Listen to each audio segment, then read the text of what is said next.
El libro de Josué. Retrocedamos un poco y recordemos la historia hasta ahora. Dios eligió a Abraham y su familia se convirtió en el pueblo de Israel, que luego es esclavizado en Egipto. Así que a través de Moisés, Dios rescató a Israel de Egipto. Él hizo un pacto con ellos en el monte Sinaí y los llevó a través del desierto. Así que después de esto, Israel hizo campamento afuera de la tierra prometida, y Moisés les llamó a obedecer los mandamientos de Dios para que pudieran mostrarle a todas las otras naciones cómo es ese Dios. El libro de Josué continúa justo después de que Moisés ha muerto, e Israel está listo para entrar a la tierra. La historia de Josué está diseñada con 4 movimientos principales. Primero, Josué guía a Israel a la tierra prometida. En segundo lugar, una vez que están ahí, se enfrentan con toda la hostilidad de los cananeos y entran en batalla con ellos. En tercer lugar, después de sus victorias, Josué divide la tierra prometida como herencia para las 12 tribus. Y en último lugar, el libro concluye con unos discursos finales que Josué da al pueblo. Profundicemos y veamos cómo fluye todo esto.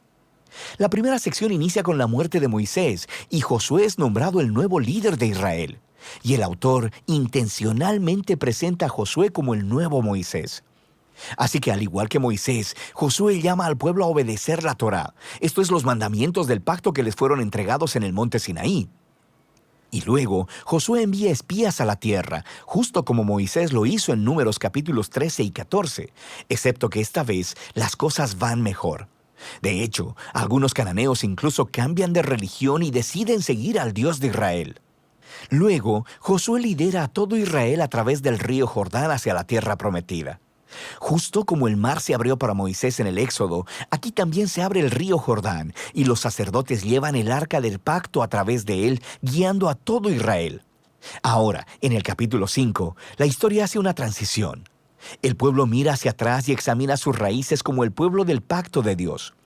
Así que la nueva generación es circuncidada y celebra su primera Pascua en la tierra. Luego, ellos se preparan para seguir hacia adelante. Y Josué tiene un extraño encuentro con un misterioso guerrero, quien resulta ser el ángel capitán del ejército de Dios. Y Josué le pregunta, ¿eres de los nuestros o de nuestros enemigos? Y el guerrero le responde, de ninguno de los dos. Lo que nos muestra que la verdadera pregunta es si Josué estaba del bando de Dios. Esto deja claro que esta historia no se trata de Israel contra los cananeos. Más bien, esta es la batalla de Dios contra los cananeos, en la cual Israel va a jugar el rol de espectador o en ocasiones de participantes en el plan de Dios, lo que nos lleva a la siguiente sección. Encontramos historias acerca de todos estos conflictos que Israel tuvo con diferentes grupos cananeos. Y la primera parte cuenta en detalle la historia de 2 batallas. Y esto es seguido por una serie de historias cortas que condensan en breves resúmenes años de batallas. Entonces, las primeras 2 batallas son contra Jericó y contra Ai. Y estas ofrecen una imagen contrastando la fidelidad de Dios contra el fracaso de Israel. En Jericó, Israel debe tener un enfoque completamente pasivo. Así que permiten que la presencia de Dios en el arca los dirija alrededor de la ciudad durante 6 días. Y justo como Rahab se volvió al Dios de Israel, tal vez el pueblo de Jericó haría lo mismo, pero no lo hacen. Así que en el 7º día, los sacerdotes tocan las trompetas y los muros caen, produciendo la victoria de Israel. El punto de la historia es que Dios es quien librará a su pueblo. Israel solo necesita confiar y esperar. Ahora, en la siguiente historia de la batalla en Ai, se señala el punto opuesto. Hay un israelita llamado Acán, y él roba de Jericó algunos de los objetos preciosos que solo le pertenecen a Dios, y también miente sobre ello. Esto es algo bastante absurdo después de lo que Dios acaba de hacer por Israel. Así que Israel empieza su batalla con la ciudad de Ai y son completamente derrotados. E Israel obtiene la victoria solo después de arrepentirse con humildad y de lidiar severamente con el pecado de Acán. De manera que estas 2 historias son colocadas juntas para señalar un punto importante. Si Israel va a heredar la tierra, deben ser obedientes y confiar en los mandamientos de Dios. Ellos no recibirán un trato especial. La segunda parte de esta sección comienza con los Gabaonitas, un pueblo cananeo. Y ellos hacen justo lo que Rahab hizo, volverse al Dios de Israel y hacer paz con Israel. Esto contrasta con los otros reyes cananeos, quienes empiezan a hacer alianzas y coaliciones porque quieren destruir a Israel. Así que Israel lucha contra ellos y los vence aplastantemente. De manera que toda esta sección termina con una lista que resume todas las victorias de Moisés y de Josué. Ahora, detengámonos un momento, porque es probable que te molesten estas historias y la violencia que ellas contienen. Y si eres seguidor de Jesús, no podrás evitar preguntarte, ¿no dijo Jesús que amarás a tus enemigos? ¿Por qué aquí Dios está declarando la guerra? Primero, ¿por qué los cananeos? Las razones principales se nos dan con anterioridad en la historia bíblica. Porque la cultura de los cananeos se había vuelto moralmente corrupta en extremo, especialmente con respecto al sexo. Mira Levítico capítulo 18. Además, también practicaban ampliamente el sacrificio de niños. Mira Deuteronomio capítulo 12. Dios no quería que estas prácticas influenciaran a Israel, así que los cananeos debían ser destruidos, lo cual genera una segunda pregunta. ¿Ordenó Dios realmente la destrucción de todos los cananeos, algo así como un genocidio? A primera vista, esa es la impresión por las frases utilizadas en estas historias.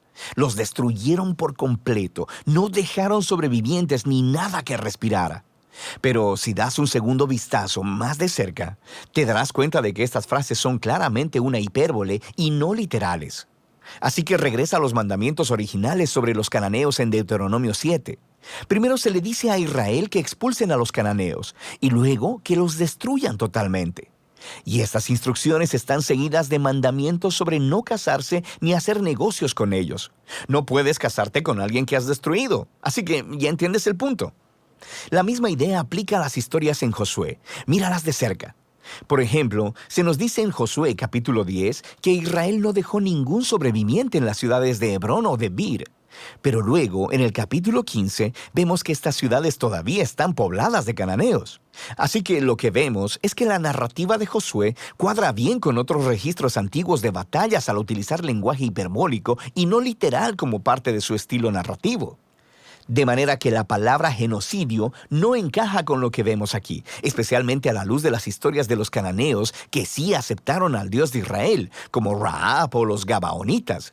Dios estaba abierto a aquellos que se volvieran a Él.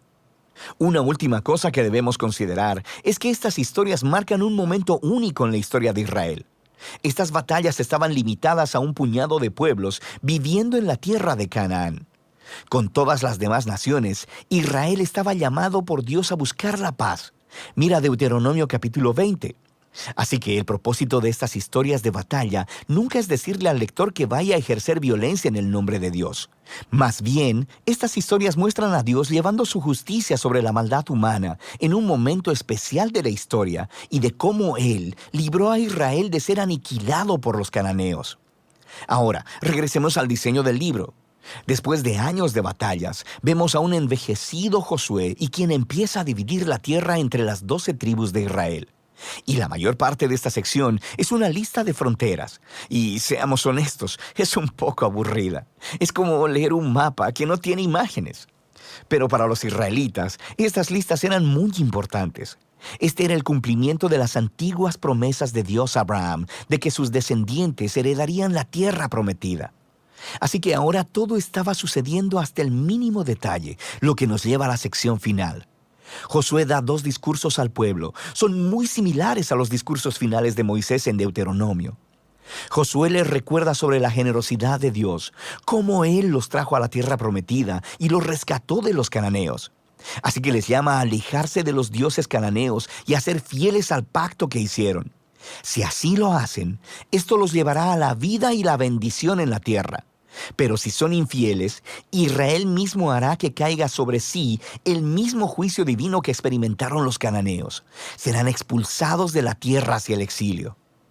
Así que Josué deja a Israel con una decisión pendiente. ¿Qué hará Israel?